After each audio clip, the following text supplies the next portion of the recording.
La siguiente es una producción de 360podcast.sb. A continuación, Historia Azul, la historia de El Salvador.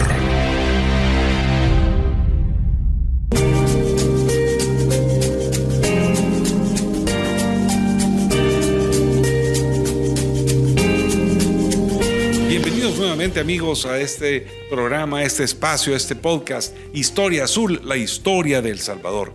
Nuevamente nos acompaña a su servidor Carlos Arévalo y por supuesto Don Herbert Erquicia, el que sabe de historia. Nos acompaña Ricardo Castellón para poder continuar hablando de esta tríada de libros que sin duda alguna deben estar presentes en todas, absolutamente todas las bibliotecas personales de los salvadoreños. O salvadoreño que se enorgullece de ser salvadoreño, debe leer esto. Sin duda, sin duda. Definitivamente. Y ahora vamos a hablar de otro todavía más interesante porque va verdaderamente a la raíz de lo que somos. Cuenten, caballeros. Bueno, en primer lugar, hola a todos y a todas. Ricardo, gracias por estar nuevamente con nosotros. Siempre es un placer estar con un amigo y con un historiador de tu talante. Y tenés un libro que es espectacular, como los otros que has hecho, pero a mí me llama mucho la atención. El libro que se titula Secretos de Familia. Secretos de Familia. Sí, que solo con eso van ganas de leer. Ya con eso, ¿verdad? Y de ahí, punto, la familia y su movilidad en El Salvador colonial, siglo XVIII. O sea, ¿cómo llegas a conocer esos secretos de familia a través de las fuentes coloniales en un periodo en el que El Salvador estaba constituido por la provincia de San Salvador y la provincia de Sonsonate, ¿verdad? Que luego llegan a ser El Salvador actual? Contanos, Ricardo. Bueno, pues el propósito de este libro es conocer esos secretos que hay oculto en la familia salvadoreña. Y les comentaba que, entre otros, la inspiración, una de las inspiraciones de este libro es saber qué ocurre cuando se sacude el árbol genealógico de los salvadoreños.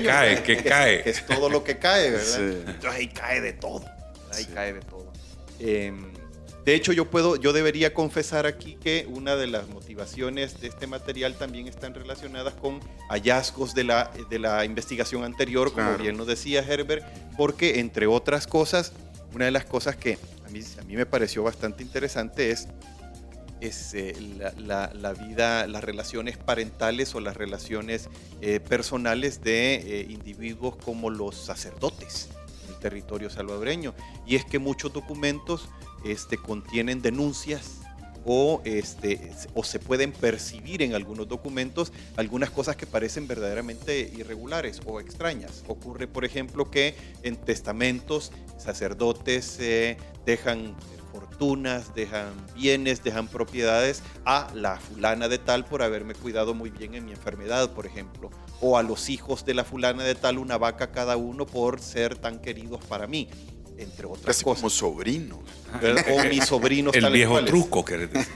Sí, efectivamente, cuando uno se adentra en las sociedades coloniales, en América Latina en general, uno puede percibir que mucho de las relaciones de este tipo, personales, biológicas, estaban solapadas, ocurrían en las sombras y que sin embargo estaban, digamos que, justificadas, estaban excusadas por el resto de integrantes de la sociedad hasta cierto punto, y que en algún momento incluso ese tipo de relaciones fueron un recurso definitivamente indispensable para sobrevivir. Claro. ¿Verdad? Entonces uno dice, ¿cómo, vos recién lo hablábamos, ¿verdad? ¿Cómo habrá sido? ¿Fue calculado? ¿Fue inconsciente? Las dos cosas. O sea, estamos hablando en esto más que todo por el celibato. Por ejemplo, que tenían los sacerdotes. Por ejemplo, yo creo las monjas también. Sí, ¿no? entonces los ya para conventos conducirnos al ¿sí? material, yo creo que aquí hay como 4 grandes preceptos, 4 grandes cuestiones que tenemos que tener presentes en relación con estos secretos de la familia salvadoreña.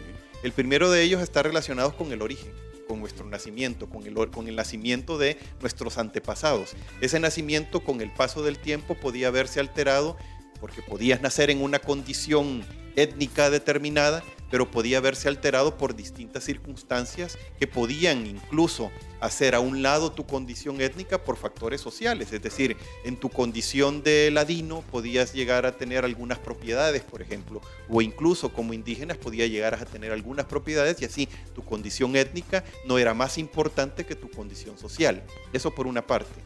Por otra, así tenemos también españoles pobres.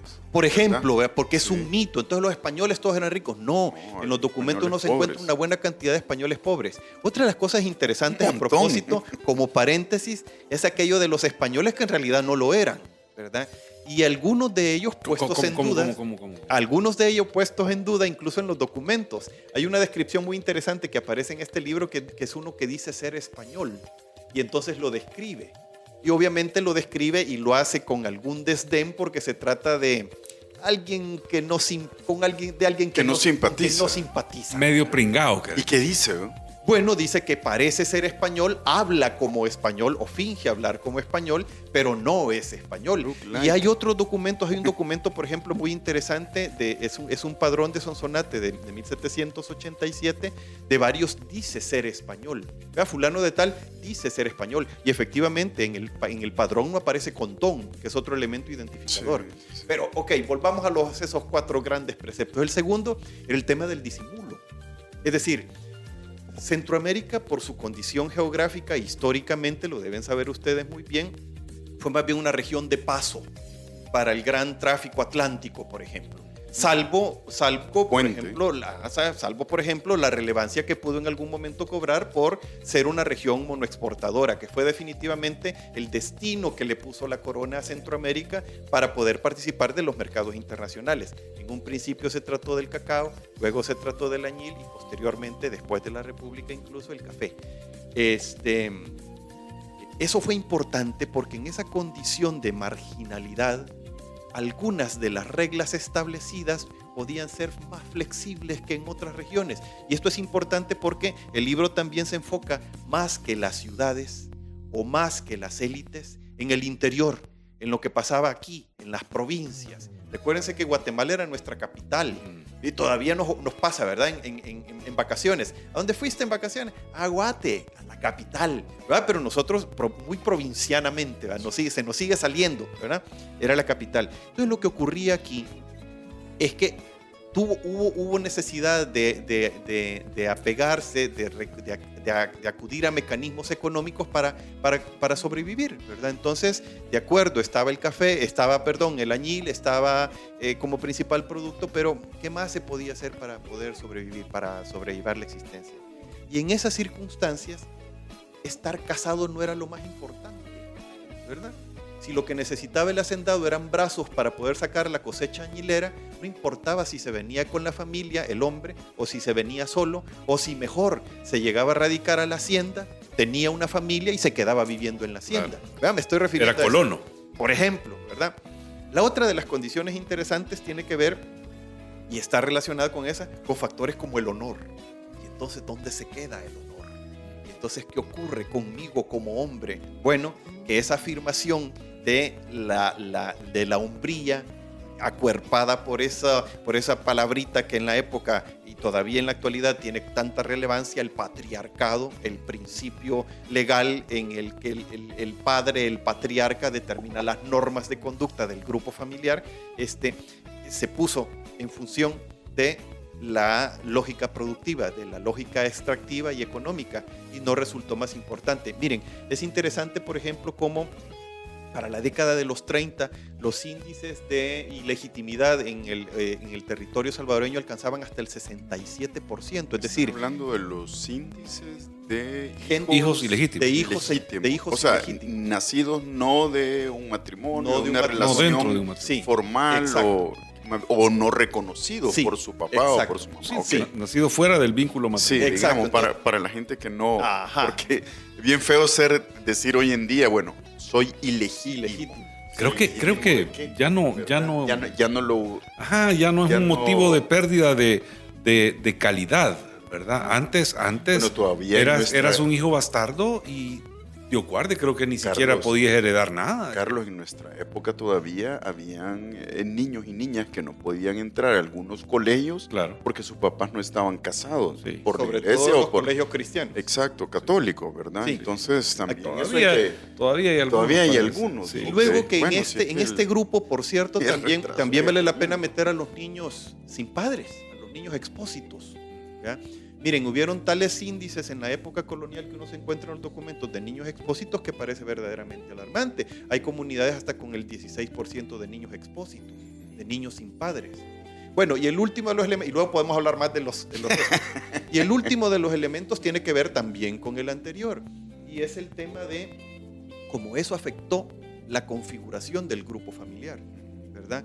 Porque si el hombre tenía una familia y por razones económicas tenía que desplazarse a la hacienda y quedarse allá, y el patriarcado o el modelo ese que defendía lo masculino y la moral masculina y el honor masculino indicaba que como hombre podía ser una nueva familia y tener más hijos, eso afectaba el modelo original, el núcleo, el sustento de la sociedad. ¿Y eso era salvadoreño? ¿Era bien del territorio nuestro? ¿Era igualito en Guatemala, en Honduras? Era muy parecido en el resto de Centroamérica y en otros lugares de América Latina, sobre todo en las regiones periféricas. Claro. Y insisto en eso porque hay un factor. Sí, no es lo mismo Monterrey de ahora que Monterrey de hace 300 años, ¿verdad? Pero hay un factor más, es el tema del manejo de lo público y de lo privado.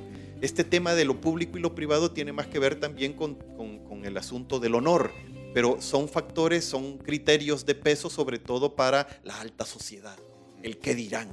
No ocurría lo mismo con gente que no tenía demasiado que perder porque no estaba necesariamente en la vista pública, ¿verdad? Sí. Que era, insisto, lo que ocurría con la mayoría de habitantes del actual territorio salvadoreño. No había una inexistente clase media. Sí. Entonces, en consecuencia, esto nos llevaba a altos índices de personas que no estaban matrimoniadas, que no estaban casadas, lo dije mal, que no estaban casadas, de pocos matrimonios, una tendencia que se podía advertir en función de los grupos étnicos, ¿verdad? Los indígenas eran más dados al matrimonio, los ladinos eran los menos dados al matrimonio, por ejemplo. Ladinos, mulatos y mestizos. Sí, ahí habría que desgranar. Sí. Nos llevaba también a altos índices de infidelidades, por ejemplo. Nos llevaba también a altos índices de, sobre todo, ilegitimidad, que lo hemos comentado. Bueno, porque hablábamos del 36, pero para la época colonial hay índices bien altos de ilegitimidad de hasta el 40 o el 50%. Eso en los documentos, los documentos oficiales. O sea, que puede ser mucho más, porque cuánto se quedaba fuera del tintero. Exacto. Porque lo que ocurre, y es otro de los aspectos fuertes del libro, por eso es la familia y su movilidad, es que aquí intento argumentar que eso fue por causa no solo de factores sociales, sino también de factores geográficos, por la necesidad de moverse, que así como fue apremiante intentar escalar socialmente, moverse socialmente hacia arriba, la movilidad en ascenso, así fue importante moverse de un lugar a otro para poder encontrar qué comer, ¿verdad? Y eso en algún momento pudo justificar las distintas conductas sociales o morales de los individuos. Creo que hasta nuestros días es un poco, creo que platicamos eso. Hay muchas cosas que todavía persisten. Sí, tener muchos hijos, casarse muy temprano, son cosas que están relacionadas. Sí, pero siempre eso va cambiando, ¿verdad? Porque al final, ahora está el caso de Europa que está abajo del índice de reproducción. ¿Verdad? Si no fuera por las migraciones, a veces no muy bien vistas, pero si no fuera por esas migraciones, muchos países europeos no alcanzarían esa tasa de 2.1 niños por familia para que la sociedad se reproduzca. Sí. En El Salvador realmente no sé cómo estamos ahora, pero no me parece que nuestra población esté envejeciendo, por el contrario, está creciendo y está creciendo bastante rápido y con mucha gente joven. Bueno, ustedes seguramente lo habrán comentado como a principios del 19, ya en la región salvadoreña había más mestizos. El espacio más poblado, ¿verdad? De hecho, el espacio de la audiencia, en general del reino de Guatemala. Eso es interesante porque ya desde entonces va pintando cómo va a terminar siendo la sociedad en términos demográficos. Creía yo que en uno de esos 4 elementos por ahí iba a entrar el alto nivel de mestizaje, porque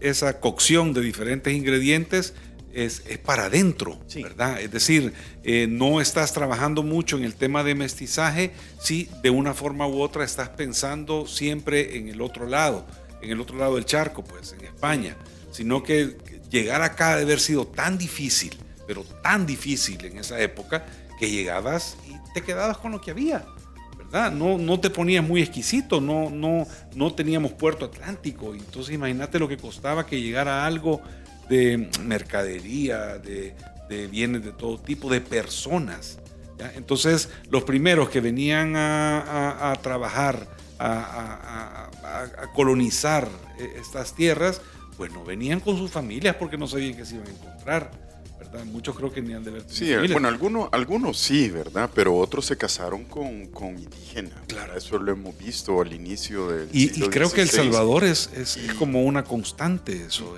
Y por otro lado, bueno, el comercio era a través de, sí, como decís, el comercio, digamos, hacia la península era a través del Atlántico, pero habían, y eso creo que nos hablará muy bien Ricardo en la presentación de los siguientes episodios con su libro de las carreteras, ¿verdad? Ajá. Porque tiene que ver con esta movilidad de los productos hacia los puertos digamos, del Atlántico, pero también los puertos los puertos del Pacífico importantes. Ya hemos hablado de Cajutla y, claro. Sí, y te digo, o sea, y sus relaciones con Acapulco, el Callao, claro, y Real y te vas para el sur. Y siempre seguís el comercio y ahí encontrás la evolución de las culturas. Siempre. Sí, es que ese comercio no solo es de bienes, sino que es de ideas, de cultura, y de que de repente, pues sí, o sea, como... Pues sí. Pero te digo, creo que el mestizaje nuestro fue una fuerza verdaderamente importante porque la gente se quedaba, ¿verdad? No, es decir, quizás a eso se debe esa superpoblación, digámoslo. Sí, bueno, entonces, ¿cómo ocurrieron esos mecanismos? Es la pregunta. ¿Cómo ocurrieron? Fíjense que los documentos indican, por ejemplo, que las esperanzas de vida eran relativamente bajas. Eran bastante bajas, de hecho. Un experimento que hice, incluso posteriormente al libro, con otras regiones de Centroamérica, habla de promedios de vida de cerca de 30 y con mucho de 40 años. Wow.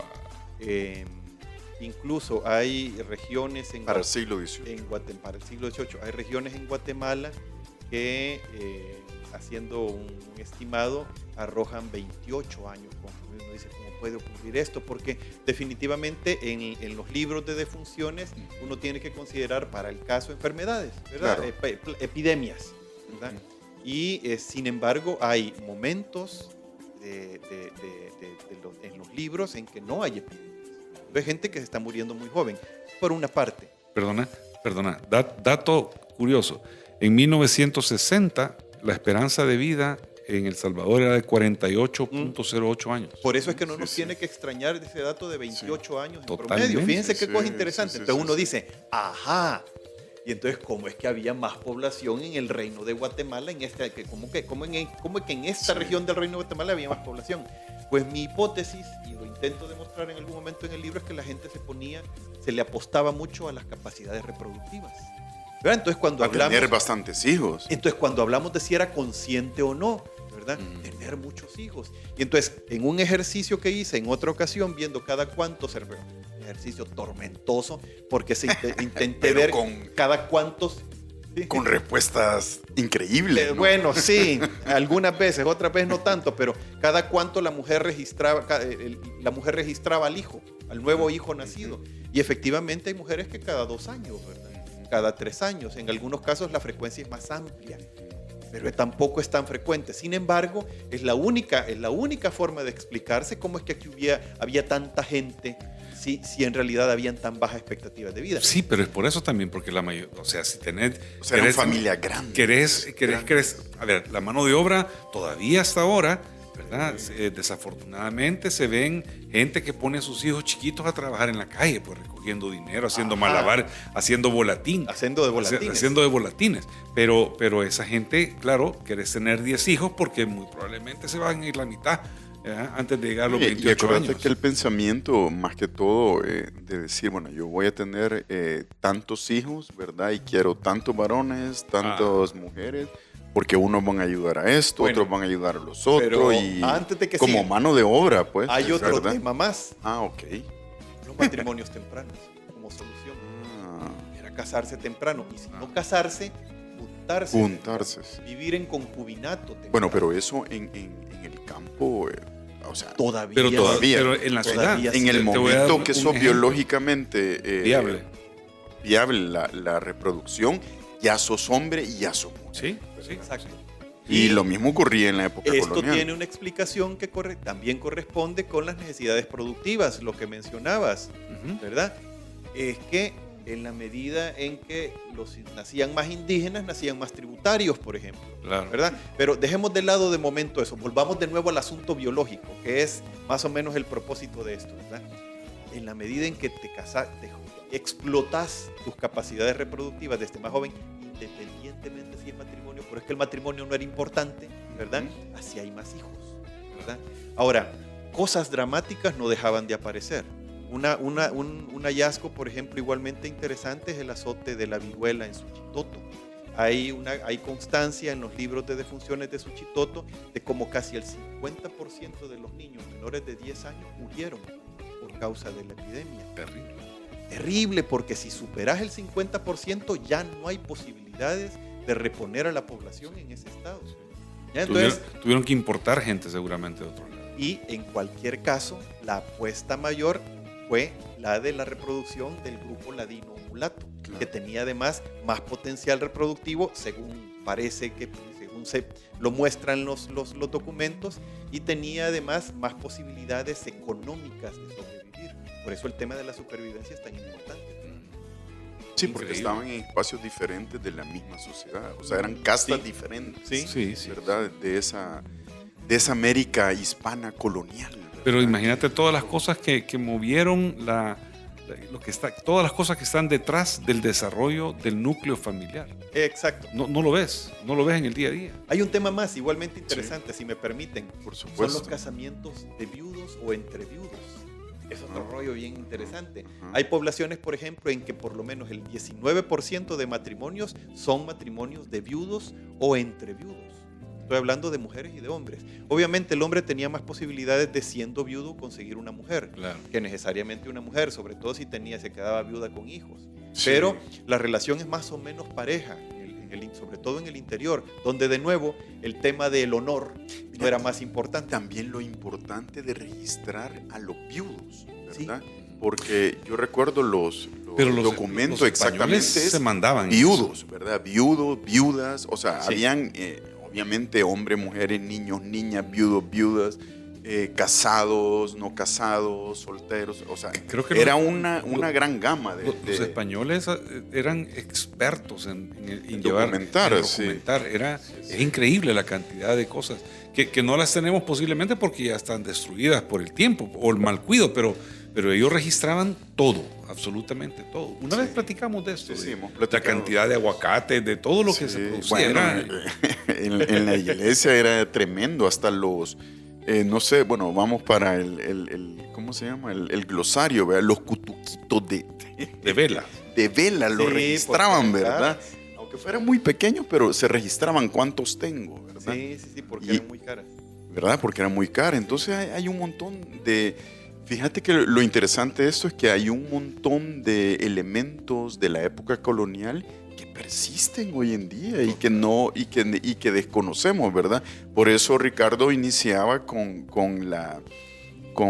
este recuerdo, ¿verdad? Que es de nuestro amigo Pedro Escalante Arce, que cuando dice que mueven el árbol de cada familia, ahí va cayendo el sacerdote, el político, el indígena, el mulato, el negrito, o sea, van cayendo todo porque somos una sociedad configurada con todo esto. Crisol máximo. Es un crisol, ¿verdad? De cosas, y así es, y todavía lo digamos, lo sigue siendo, o sea, en Entonces, mucha sí. medida. Sí, de ahí la idea de que la supervivencia era indispensable y que la supervivencia justificaba esta suerte de permisión en la sociedad colonial del actual El Salvador. Supervivencia a través de los números.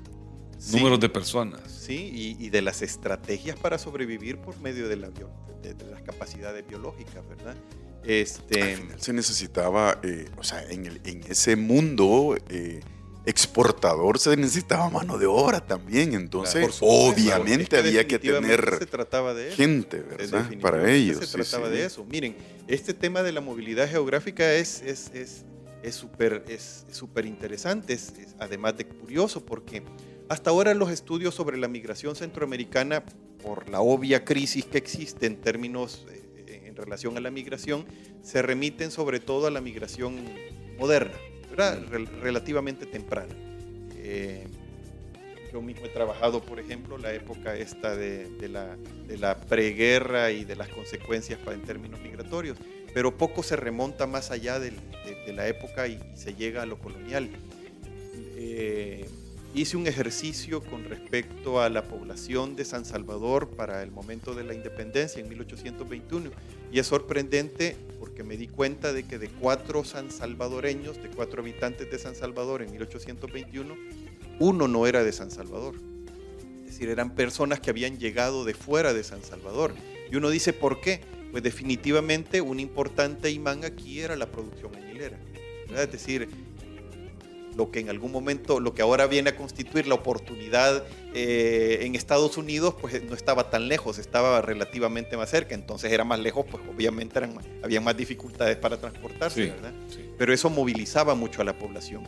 Pero algo parecido ya estaba ocurriendo también en otras regiones, en otros polos productivos, en otras regiones de igual interés económico que le presentaban a la gente la posibilidad de crecer y mejorar en otras regiones de O Centroamérica. simplemente ¿verdad? Por eso sobrevivir. la movilidad, ¿verdad? Sí. Simplemente de sobrevivir. Vos lo dijiste. Entonces, por eso la supervivencia en primer lugar.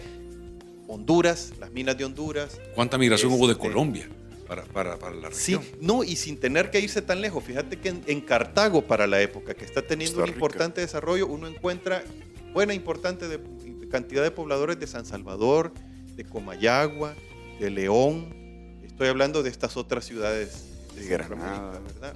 Sí. Entonces, eso es interesante. Es interesante cómo desde entonces nos estamos moviendo. Claro, claro. ¿Sí? Y sí, está más que clara la explicación. Yo creo que ahora sí entendimos. Está bueno. Sí. No, mira, realmente hablar de la historia de nuestro país, creo yo, de la forma en que Historia Azul trata de abordar esto, lo vuelve una conversación, ¿verdad? Y siento que nosotros en este espacio buscamos conversar con toda la gente que nos escucha, que descarga nuestros episodios, que nos escribe a través de las redes sociales, que nos mantiene siempre atentos a qué otras cosas pueden saber.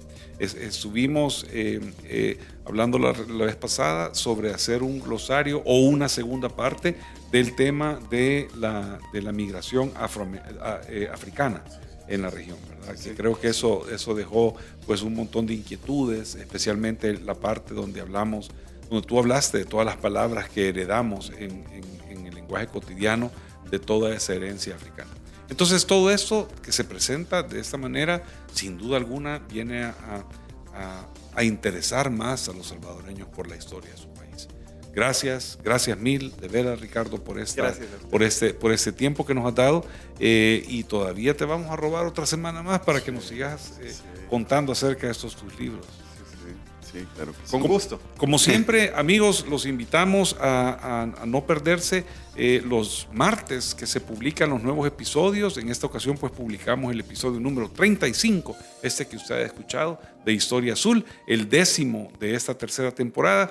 Y los invitamos pues para el próximo martes. No nos vamos, por supuesto, sin que antes nuestro amigo Herbert Erquicia nos entregue esa frase a la cual le vamos a dar pensamiento toda esta semana que viene. Sí. Esta frase tiene que ver en realidad con la labor que se hace como historiador y la labor que hace, Ricardo, pues, ¿por qué? Y es una frase de Isabel Allende, dice, escribe lo que no debe ser olvidado, ¿verdad? Entonces es una frase interesante que que tiene que ver con ello, ¿verdad? Todo lo que nosotros investigamos y lo que los colegas investigan, pues tiene que escribirse para que no se olvide. Y en la vida cotidiana nada sucede hasta que se pone por escrito. Podés hablar de teorías, pero hasta que mandás el email, hijo, ya mandó el email Bueno, en la ciencia, si no está publicado, es como que no existiera. Bueno, amigos, muchísimas gracias. No se pierdan el próximo episodio de Historia Azul, la historia de El Salvador. Saludos.